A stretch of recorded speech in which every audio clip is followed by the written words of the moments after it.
Call me butter because I am on a roll. We never go out of style. We never go out of style. Yes, and in honor of all the blizzards and ice and snow going on, not only outside, but across the eastern coast, I'm paying homage with my snowflake sweater. So, February is almost to an end, and I've completed not one, but 2 different sewing projects. Yes, I am 3 for 3 out of 2 for 12. So, yeah, I'm basically unstoppable. This month, I made a little sweater, kind of sweater jacket thing. I don't know, that's definitely the technical term. For my niece, for her 2nd birthday. So I found the fabric at Joann's. I loved how it was reversible. The website doesn't have a pattern because children's sizes are so different. So we just measured my niece and went from there. So, and then we also used a shirt that we'd gotten her for her birthday as kind of a template.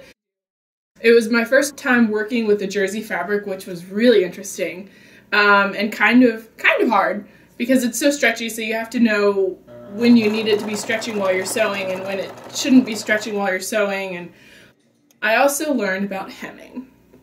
But when you're hemming jersey and you're trying to make a small little hem, it's kind of hard because the fabric likes to stretch and then you have to fold and pin, then fold and pin, and then take out the first pin and make sure all sides are even. And so that was definitely a very important lesson to learn. I mean, once you get the hang of it, it's really easy to do. It's just you got to figure out the fabric, and then it makes it so much easier to do. Once I had figured out that, I mean, I was on a roll.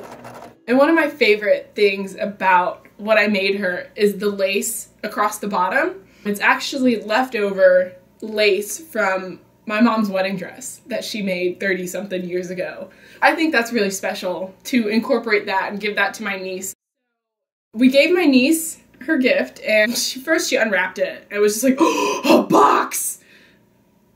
And loved that. And then I was like, well, wait, we gotta open it. We gotta see what's inside it. And so she opened it up and saw the sparkly pink button and automatically just grabbed and pulled that. And it didn't come detached. I sewed those on by hand very tightly. So that didn't come off. And she liked it. It was, in the pictures, she's wearing a dress underneath, so you don't get really the full effect of it. But I know once she's wearing pants under it and, you know, some kind of long sleeve shirt, it's going to be super adorable. In the neck piece, it was a little too tight in the pictures. It's kind of supposed to hang a little bit more. So after my niece had tried it on, I grabbed my mom and pulled her aside. I was like, you know, if we kind of ripped down the seam a little bit in the back and made it so it kind of could come down more instead of just being a cohesive piece around, would that make it a little bit more flowy and less turtlenecky? So we ended up doing that. I didn't get an after picture, but I think, you know, it'll get the job done. It'll give it more of that kind of a scarf type look rather than just a bulky turtleneck on a little toddler. My second project for the month was to make something for me. And I made myself a tulle skirt. Because what girl doesn't want one? Let's be honest here. We all want a cute, fun, frilly tulle skirt. And it turned out really well. It was pretty easy to make. You just kind of gotta know how to measure and where to measure. But it did get a little tricky because it's so thin and so light colored that it got a little hard to see at times, and we even had it layered and we couldn't figure out which layer was which layer and which layer needed to be where, and I had got fabric to do kind of a slip underneath because I knew these things would be pretty see-through, but I completely butchered that. So I'd cut it all out, and then I picked it up and I held it up, and I look at my mom, I go, it's looking like a giant pair of granny panties, which they did. So those got thrown into my scraps pile. Once we got all of the many layers cut, it was time to put it on and make sure that it actually fits, because you want to make sure that the waist fits over your hips. What my mom had done was she laid all of the skirts on top of each other and then laid it on top of a bar stool so that the waist hole was sitting on there. And then she took a piece of red thread and kind of just loosely sewed all around it and sewed all the pieces together. So that way when I took it to the machine, it's much easier because everything's already right there and kind of pre-sewn. Helpful hint for anybody sewing, you know, get some kind of colored string thread. It's not string, thread.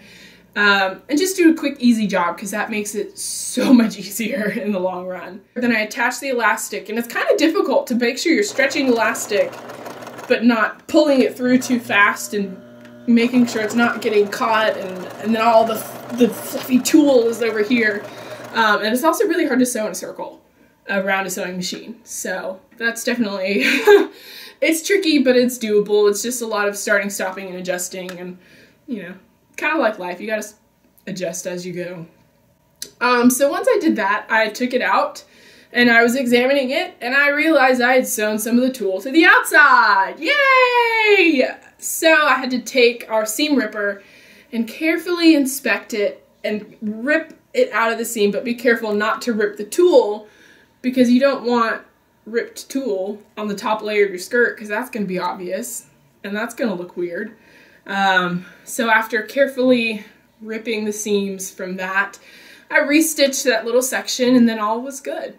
So now I have a tulle skirt. We never go out of style. We never go out of style. You got that long hair, slicked back, white t-shirt. This month has been easy, and both of the projects I completed in less than a day, mostly by myself, which is awesome. I'm feeling and growing more and more independent as I'm doing this stuff, and I'm excited to see what I'm doing next month.